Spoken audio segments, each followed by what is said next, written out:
All right, welcome to the third video, second review of the evening. It's always a bit of a word jumble when we have a impressions in a given week. Anyway, up this time is Venatrix. I'm assuming that's how it's pronounced. Um, anyway, Venatrix is a unique hybrid of action-packed and stealth horror game. Like I think they meant gameplay here. Anyway, Maybe. we chose to play as either Matthew or Delta, resulting in Della. two Della. Sorry, um, resulting in two different play styles: either third-person action horror or first-person stealth horror. Right. So right off the bat, according to both Petty and Galax, this game is suffering from a number of technical problems. Oh, yeah. To put it lightly. That's your cue to start going in on that. So, when I first loaded this game, Steam said it was preparing or whatever for about 5 minutes, and then it actually started loading, which took like another minute. Secondly, everything is just really janky when you're playing it. And yeah, we're seeing at least a little bit of a connection problem, but whatever. It features such classic things as when you get into a dialogue scene, it does a cut scene, or it cuts to being in dialogue. The subtitles do not match up with the speed of the spoken dialogue. The advice for what to do next in the game it misspells character names and is not particularly helpful. When I chose to play... Okay, so the basic conceit of this game is you're in a spooky house, and you have a choice of either playing as the paranormal investigator that got called to the house to investigate, or the wife of the family or family who lives there who has been seeing the ghosts and is the reason why they, decided to call someone. If you play as him, allegedly, it is a third-person shooter where you get guns and can do melee stuff. And if you play her, it is a first-person stealth investigator game. I don't know how much anything changes. I did try playing as both briefly and did not see any changes. However, when I was playing at the guy who allegedly can shoot stuff, I picked up a gun and bullets finally, and couldn't use them. Like the change equipment things wouldn't work. And allegedly it's hold left trigger to aim, hold right trigger, and then pop right trigger to fire, or something else with mouse and keyboard, but I was trying to use the controllers. You're supposed to down on the D-pad to equip your melee or whatever, but the only thing that worked for me when monsters came was pushing one of the face buttons, which is not really supposed to be how you do that, which generally, but not always, resulted in the monster locking into a T-pose and then dying, as my character did an animation that, has nothing to do with a T-pose. I kind of get the idea of going through this with two different characters, and they have different takes and learn different things about it. But I was having enough trouble navigating. Like, the house is kind of realistically large, but the game, most of the space is not used for much. Like, even in the first trip down to the basement that allegedly isn't there, according to the guy who hired you, you go down into like a sewer thing, and then there's like a left turn, a right turn, and go straight. And all you actually are supposed to do is go straight, fight off like 2 enemies and then turn around and go straight back, I think. Whereas I spent like 5 minutes exploring down the side tunnels where there was nothing. The interact icons are they do have them, but they're small and can be obscured behind other physical objects, including your character, which is not really helpful when you're trying to maybe get lore from reading a note or something. I don't know. And yeah, like Petty Fan said, when it loaded, I don't like to play games in full screen mode. So when it loaded, it was default full screen, and then like what 1280 by 1040 or whatever that significantly smaller than my monitor resolution was. There's no it way was to a put it real in weird window mode. resolution.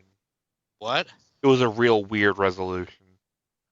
It's a kind of small resolution anyway, and it made my I think it reset my monitor to that, and then when I switched out of it using Alt Enter or whatever it is that Shift, it's either Alt or Shift. I had no trouble doing it, but then whenever I went into a menu or something, in navigating the setup to thing, it would reset it to full screen and resize both of my monitors. Mm-hmm. Which was not very helpful. And also, then when I tried to fix it, sometimes the game would be full screen, but my cursor would be not interacting with it at full screen scale. So basically, I had to keep windowing it. And that was really annoying, and basically... That was the issue I had that made me just say, no, screw it, we're getting trailer footage. Yeah.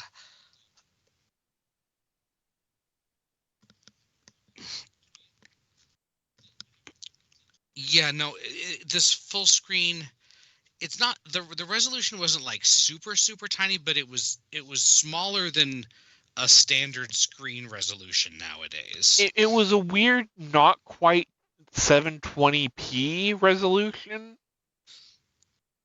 Something like that. Maybe it was 1080, 720, whatever. Anyway, and the problem was that it was resizing a lot of other stuff. So when I finally closed the game, I had to minimize and then re-maximize my Chrome windows because it had been stuck thinking it was full screen at a much smaller size. So my short review is, I mean, the voice acting was like serviceable. The concept of the game is kind of neat, but like mechanically, it's pretty much a janky piece of trash. And unless they fix that a lot, I wouldn't really recommend it at literally free.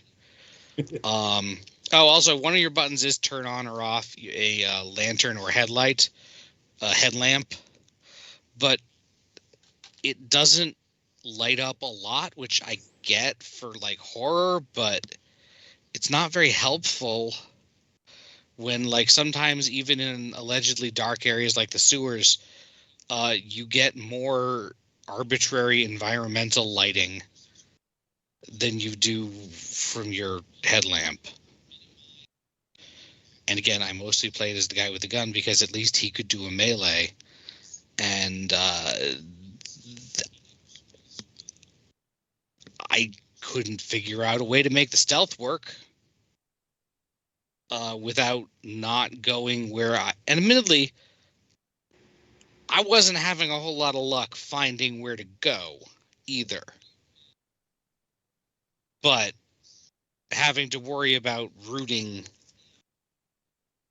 was, while trying to stealth, was not something I wanted to deal with after the first 2 tries.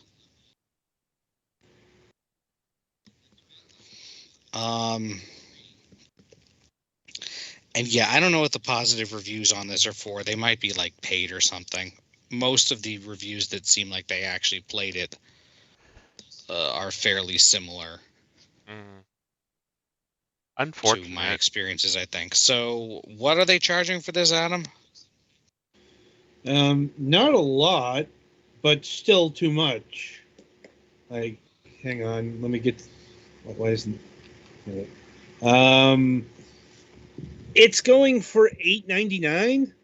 I mean, granted, it's on sale for $6.29, but given all that you've said, Yeah, no, if it worked, that seems like it would probably be fair. But it didn't really work for me.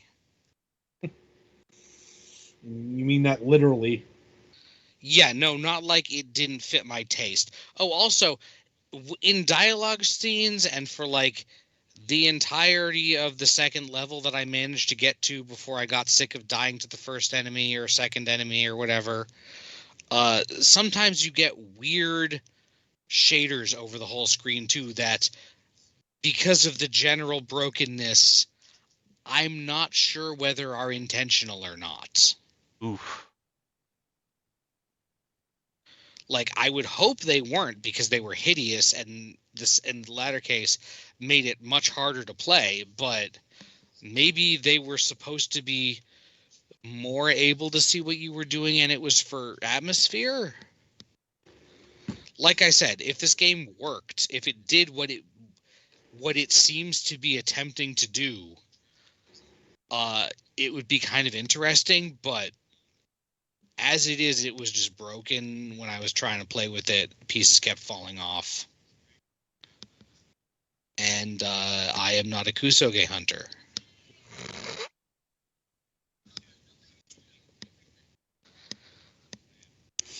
Duly So noted. that's about all I got.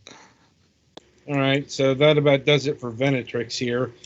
Be sure to tune in after the break as we review Perfect Dice. Oh yeah, for those concerned, the title is Latin for... It's the female version of the Latin word for hunter. Mm. Okay. Yeah, I never took Latin, so... I had to look it up. I could tell it was the female version of the Latin word for something. Fair. It's all Greek to me.